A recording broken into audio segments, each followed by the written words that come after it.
This morning, crypto legislation clearing a hurdle in the House. This after a 9-hour vote to establish the rules of debate, though, on the bills finally passed. Now joining us to talk about the potential regulatory framework for crypto and what it all means is New York Department of Financial Services Superintendent Adrian Harris. Back in 2022, Harris passed stablecoin guidelines here in New York. Wow.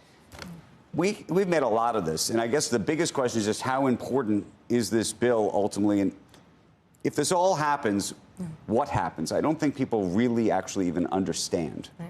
Well, right now in the United States, there aren't really any rules of the road for crypto or stablecoin outside of New York and what we've done at DFS in the past 4 years. So it's really important that we have a national framework to govern this technology, especially when it comes to the supremacy of the dollar as the reserve currency. So putting this in place is going to be good for innovation, good for markets.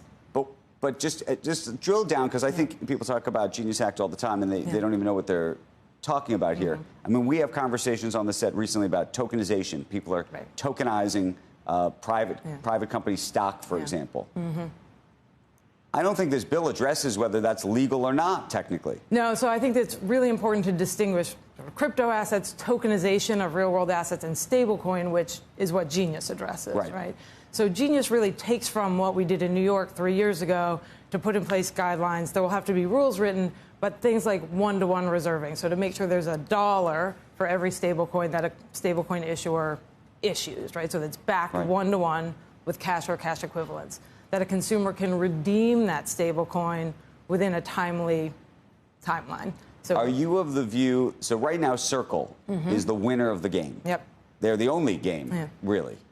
Do you see over time there being multiple circles as a result of all of this, or is this a winner-take-all proposition? I think that's a really important question. I do think the regulatory framework coming into place nationally makes it easier for people to come in because there are clearer rules about what's going to be expected. But Circle, for instance, is one of our regulated entities. So they are already subject here in New York to the one-to-one reserving, T+2 redemption, the public attestations of reserves. So all of that is stuff that Circle complies with.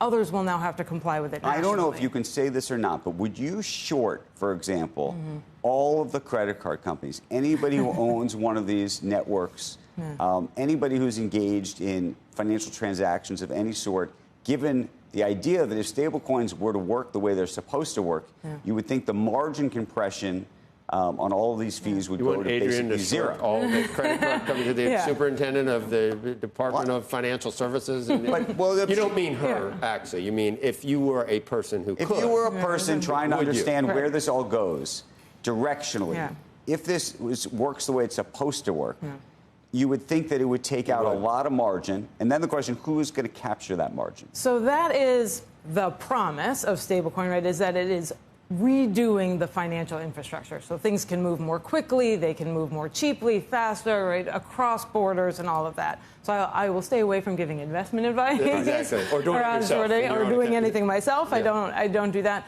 But that is the espoused promise, is that this is going to remake the financial infrastructure in a way that's digitized. We can have smart contracts, right? So everything becomes more efficient. And do you believe that's the case? I think there's a lot of hope for that, but there's a long way to go. I think one of your guests earlier this week was talking about we're in the first inning when it comes to digital assets, right? You were watching? Of course I was watching. What is the biggest risk of all of this? That's good. What's the thing you worry about and you say to yourself, if the bill gets passed and all the things happen, this other bad thing could happen?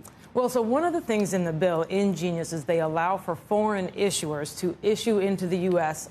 unregulated for 3 years. I think that's a really big risk here.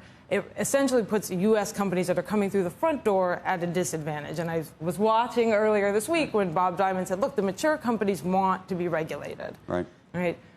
By giving this 3-year exemption for foreign issuers. Yes. Right. It's a really big loophole in Genius. Part of it is just there's time between enactment and when the act becomes effective. That's 18 months. And then they've built in another 18 months. Why would we give overseas entities a break that you don't have to meet the same standards that you do if you're doing it from the United States? It's an important question. I mean, it's something I think a lot of regulators and others have been highlighting as a real important defect in the bill.